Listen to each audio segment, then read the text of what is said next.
WannaCry ransomware attack affected over 200 computers, 200,000 computers, over 200,000 computers in over 150 countries. It also affected Nigeria in some way. And it's caused lots of disruption to hospitals, to banks, to government, because it came through email, right? The malware was spread through a vulnerability in Microsoft Windows and encrypted users' files. It damaged, demanding a ransom. It was demanding for people to pay so that such files that were encrypted can now be decrypted. Last week during the radio show, or Sunday during the radio show, I talked about decrypting a transaction or an information and encrypting it at the other end. That is when you're using a VPN, and that's when it's coming from a safe source. But a malware can decrypt files that a user has. They will now send a pop-up or a message asking those people to pay money before they can get back their file. That's ransomware, holding someone to ransom. Okay?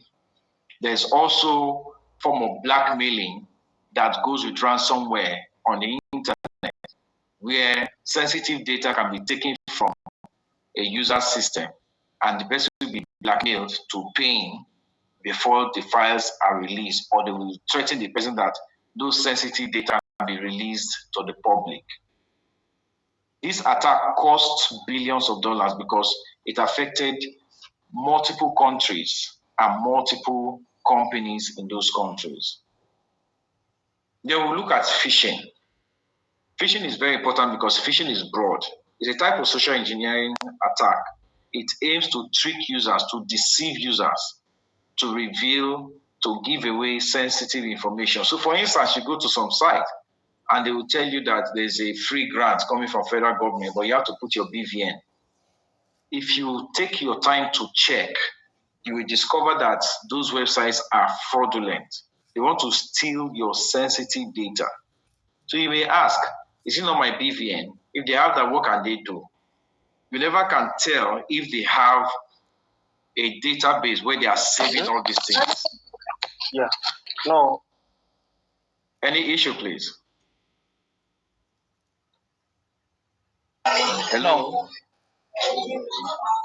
Okay, so please mute your phone so that we can all hear, please. Thank you. So you have given out a BVN. Mind you, this will already have maybe your names and maybe they have your email.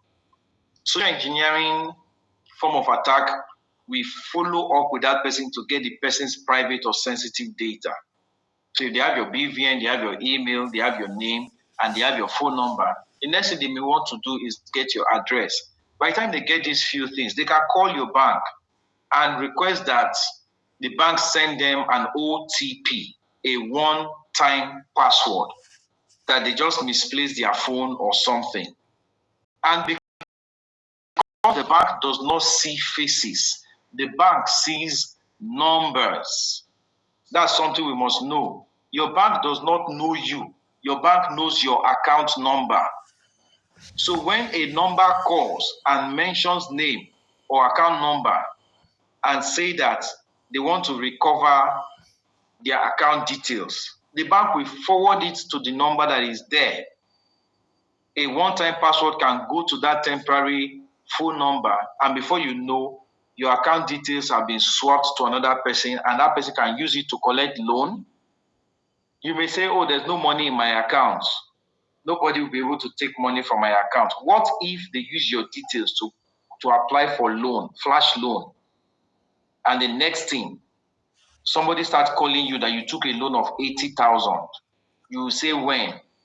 That will not be what the company is after. The company will say, when are you paying? So you need to be sure that you keep your personal data, your sensitive information very safe.